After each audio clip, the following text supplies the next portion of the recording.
Hello दोस्तों, मैं मधुर महेश्वरी, आपका अपना करियर काउंसलर, एक बार फिर से करियर चार्टर के प्लेटफॉर्म पे आपका स्वागत करता हूं।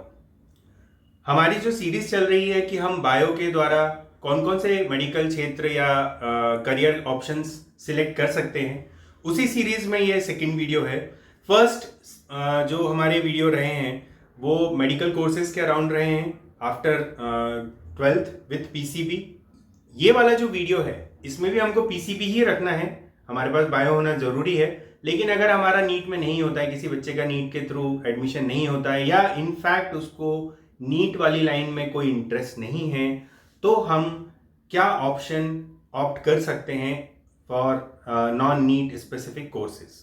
तो जो आज का सेकंड वीडियो है या जो सेकंड टॉपिक है वो है पैरामेडिकल कोर्सेज। तो क्या है पैरामेडिकल कोर्सेज? पैरामेडिकल कोर्सेज को एक्चुअली एलाइड हेल्थ साइंस भी बोलते हैं। तो पैरामेडिकल कोर्सेज आप अगर ऐसे देखेंगे कि जब आप किसी हॉस्पिटल में जाते हैं तो आप एक डॉक्टर को देखते हैं, राइट, एक नर्स को भी देखते हैं, लेकिन आप कुछ और सपोर्टिंग स्टाफ भी देखते हैं। जैसे अगर आपका एक्सरे होना है या आपका एमआरआई होना है या आप ओटी में किसी को देखेंगे तो कुछ एक सपोर्टिंग स्टाफ होता है।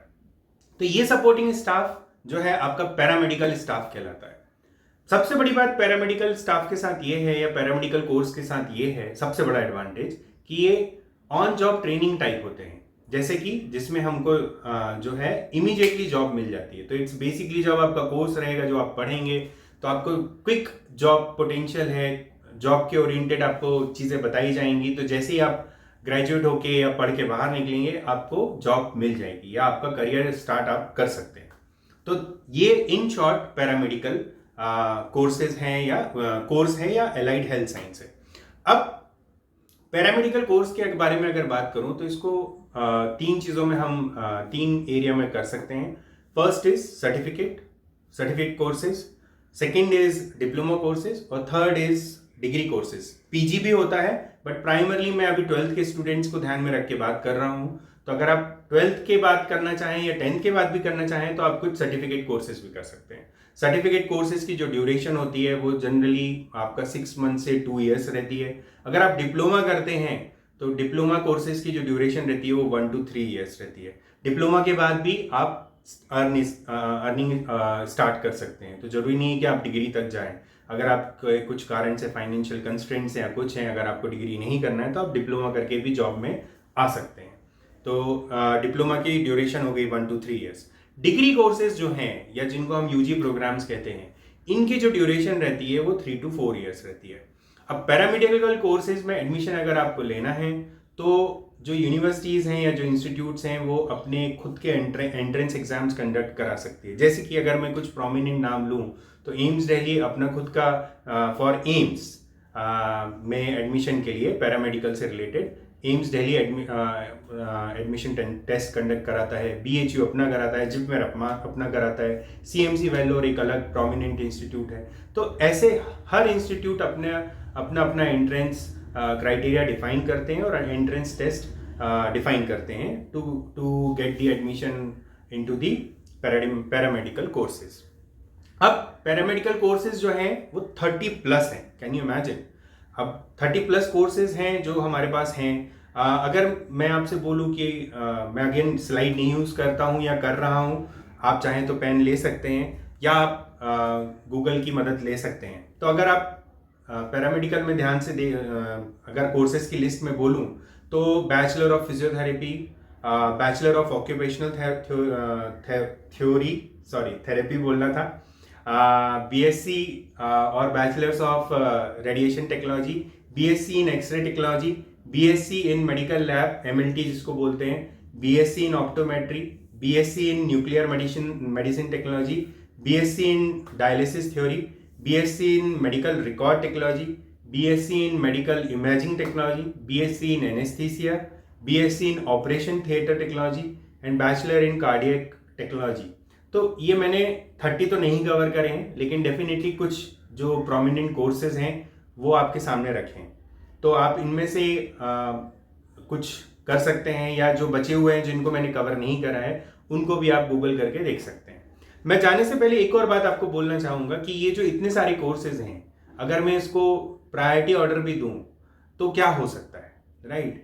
तो जॉब के कॉन्टेक्स्ट में या आज के मार्केट सिनेरियो में मैं आपको प्रायोरिटी ऑर्डर सजेस्ट भी करना चाहूँगा, बट सजेशन देने से पहले एक ही बात बोलूँगा कि पहले अपना गोल देख लें। जिस एरिया में आपको इंटरेस्ट है उस एरिया को समझ लें और देख लें कि उस एरिया में थोड़ी जॉब अपॉर्चुनिटी है कि नहीं है। फॉर एग्जांपल हो सकता है कि मेरा जो इंटरेस्ट है वो डायलिसिस थेरेपी का कोर्स करने में है, और अगर डायलिसिस थेरेपी के लिए इतनी जॉब्स नहीं है तो वो थोड़ा गोल और जॉब अपॉर्चुनिटी सिंकअप नहीं होती है।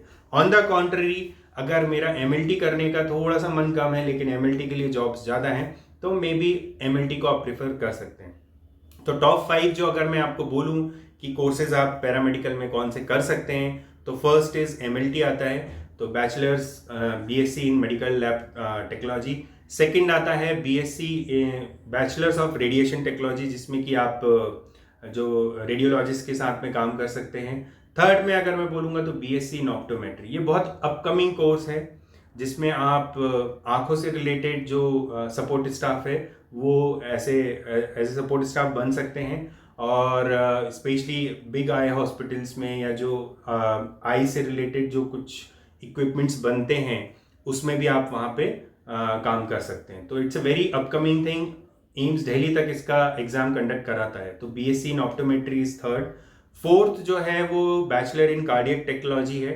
बहुत सारे लोगों को आजकल कार्डियक रिलेटेड इश्यूज हैं, तो उससे रिलेटेड आपका fourth bachelor in cardiac technology. Fifth है वो है ऑपरेशन थिएटर टेक्नोलॉजी। तो एज ए ऑपरेशन थिएटर में किसी के असिस्टेंट बनने के लिए या असिस्ट करने के लिए ये भी एक इम्पॉर्टेंट जो है कोर्स है। तो ये मैंने आपको सामने टॉप 5 पैरामेडिकल कोर्सेज की लिस्ट भी रखी है। हो सकता है आपको पसंद ना आए, आप और एक्सप्लोर करें, बट आप जब पैरामेडिकल का कोर्स कर लेते हैं तो कुछ कोर्सेज के साथ आप इमीडिएटली जॉब भी पा सकते हैं, कुछ कोर्सेज के साथ आप खुद का सेटअप भी कर सकते हैं। जैसे अगर आप रेडियोलॉजिस्ट या रेडियोथेरेपी या ऐसा कुछ है तो आप अपना खुद का लैब वगैरह भी पैथोलॉजी रिलेटेड या रेडियो लैब अपना सेटअप भी कर सकते हैं। और पीजी के भी स्कोप है, तो पीजी करेंगे तो डेफिनेटली मोर स्पेशलाइजेशन आएगा। सैलरी की अगर बात करूँ तो सैलरी जो है इन जनरल 15 से 20 हज़ार ये प्रति महीना आप एक्सपेक्ट कर सकते हैं आफ्टर ग्रेजुएशन। और जैसे जैसे आप इसमें महारत हासिल करेंगे, जैसे जैसे आपका एक्सपीरियंस बढ़ेगा, ये सैलरी डेफिनेटली ग्रो होगी। और अगर आप खुद का प्राइवेट भी इसके साथ प्राइवेट प्लस जॉब चालू कर लेते हैं वो कॉम्बिनेशन, तो आपके पास अर्निंग पोटेंशियल बढ़ जाएगी। तो आई होप कि आज का ये वीडियो जो पैरामेडिकल की तरफ था आपको पसंद आया हो। आपसे उम्मीद करता हूँ कि आप इस वीडियो को ज़्यादा से ज़्यादा लोगों के साथ शेयर करेंगे, जिससे ये जानकारी अधिकतर या अधिक से अधिक लोगों तक पहुँचे। और इसी के साथ मैं यहीं रखता हूँ। तब तक स्वस्थ रहें, मस्त रहें। नमस्कार।